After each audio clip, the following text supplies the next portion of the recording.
اور کہیں کام پہ جاتے تو کام بھی نہیں ملتا، لوگ پریشان کر دیتے ہیں۔ اب اس کا بھی علاج دیتے چلیے۔ جو کسی ظالم کے سامنے یا افسر کے سامنے بسم اللہ الرحمن الرحیم 50 بار اول و آخر درود پاک پڑھے، اس ظالم کے دل میں پڑھنے والے کی ہیبت اور اس کے شر سے بچا رہے گا۔ سبحان اللہ۔ آپ دل میں پڑھ لیں، بسم اللہ الرحمن الرحیم پڑھ کے جائیں، انشاءاللہ اس کی شر سے، اس کی ہیبت سے انشاءاللہ تعالیٰ محفوظ رہیں گے، اور اللہ نے چاہا تو انشاءاللہ آپ کو کام کا سلسلہ ہی بنے گا۔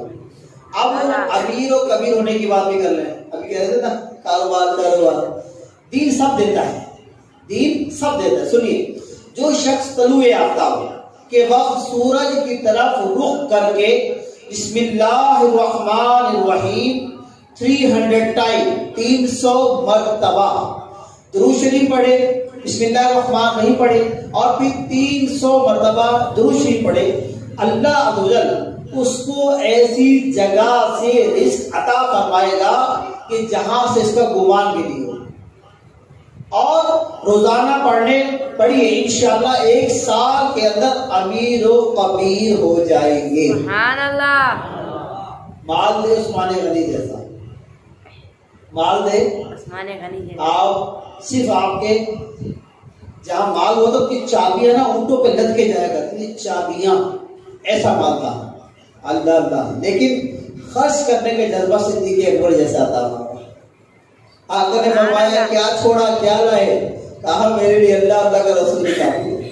کہا کہ جسم پہ کیا لباس ہے؟ ببول کا، ٹاٹ کا لباس، ببول کے کانٹے سے سلا ہوا۔ ٹاٹ کا لباس جو پہلے آٹے کی پوری آتی تھی نا اسے بولتے ہیں ٹاٹ، آپ نے وہ جسم پہ پہنا ہوا تھا۔ اور کہا کہ گھر میں کیا چھوڑا؟ کہا حضور میں نے دیواروں پہ بھی ہاتھ لگایا ہے، کہیں کوئی سوئی کہیں کوئی معاملہ رہ تو نہیں گیا ہے، میں وہ بھی ہاتھ پھیر کے آیا ہوں کہ کوئی چیز گھر میں رہ تو نہیں گئی، میں جو تھا وہ سرکار صلی اللہ علیہ وسلم کی بارگاہ میں پیش کر دیا۔ بات سمجھ میں آئی؟ مال مانگنا منع نہیں، لیکن وہ مال نہ ہو جو دین سے دور کر دے، وہ مال نہ ہو جو والدین سے دور کر دے، وہ مال نہ ہو جو حلال اور حرام کی تمیز ختم کر دے۔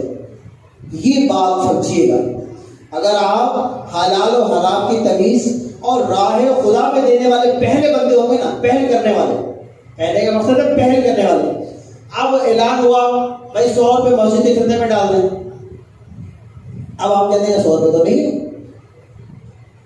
100 روپے تو نہیں ہے، تو اس چیز سے سوال ہے کیا تیری جیب میں 10 روپے بھی نہیں ہو گے 10 روپے؟ اب وہ سوچ رہا ہے کہ یار یہ 10 روپے دے کے یہی تو 10 ہے، یہی تو 50 ہے جو ایک پاؤ دودھ لے کے جانا ہے، اور یہی 50، تو یار پھر یہ کیسی محبت ہے اہل بیت سے، کیسی محبت ہے اہل بیت سے؟ آپ اہل بیت طالب کے دروازے پہ کوئی آتا ہے تو آپ کھانا کھاتے ہوئے اٹھا کے دے دیتی ہیں۔ سیدہ طیبہ فاطمہ رضی اللہ تعالیٰ عنہ اٹھا کے دے دیتی ہیں، سیدہ پاک اللہ اکبر، کہ کھانا موجود ہے، کھانا ہے، لیکن دروازے پہ دستک وہ مال دے دیا گیا۔ اور ہم سوچے کہ یار راہ خدا میں دے نہ دے، تو پھر جو نہیں دینے والا ہوتا ہے نا، اگر اس کو مل بھی جائے نا مال تو ہمیشہ کنجوس رہتا ہے۔ اور جو میں نے یہ سمجھا ہے، کتابوں سے یہ بات سمجھی ہے، جو لوگوں سے ملا اس سے یہ سمجھا کہ جو غریبی میں دینا چاہتا ہے نا وہ امیری میں بھی دے گا، جو غربت میں راہ خدا سے تجارت کرنے والا ہوگا وہ آخرت میں بھی انشاءاللہ تبارک و تعالیٰ یعنی کہ امیر ہونے پہ بھی اس کو دے گا۔ اب خود ذہن کا بھی علاج سن لیتے ہیں۔ خود ذہن تو یہاں کوئی بھی نہیں ہوگا، سب ہوشیار ہوگا۔ سوال کر رہا ہوں، خود ذہن ہے کوئی یہاں پر؟ ایک نے تو اقرار کیا۔ خود ذہن پتہ کسے کہا جاتا ہے؟ اسے کہا جاتا ہے جس نے قرآن پڑھنے کی کوشش کی، پڑھ ہی نہیں پا رہا، بھول جاتا ہے، آگے نہیں بڑھ پا رہا۔ تو سنیے خود ذہن کے لیے حافظہ مضبوط کرنے کا علاج بھی۔ بسم اللہ الرحمن الرحیم 786 بار اول واقع درود شریف پڑھ کر پانی پہ دم کر کے پی لیے، انشاءاللہ اس کا قوت حافظہ مضبوط ہو جائے گا۔ سبحان اللہ۔ مشکل ہے یعنی کہ آپ ہم جو بات نا بابے ہو گئے، بس اس بابے کے بعد اس بابے کے بعد، یہ دیکھیں بسم اللہ میں کتنا علاج ہے، کتنا علاج ہے۔ اگر آپ کو امیر و کبیر ہونا ہے تو پڑھو بسم اللہ الرحمن الرحیم 300 مرتبہ اور پھر درود پاک پڑھو 300 مرتبہ، آپ امیر و کبیر ہو جاؤ گے۔ آپ چاہتے ہو کہ میری قبر روشن معطر منور ہو جائے، لکھ لو پیشانی میں بسم اللہ الرحمن الرحیم، لکھ لو سینے میں لا الہ الا اللہ محمد رسول اللہ، دیکھو آپ کی قبر معطر منور ہو جائے گی۔ ہر چیز کا علاج ہے۔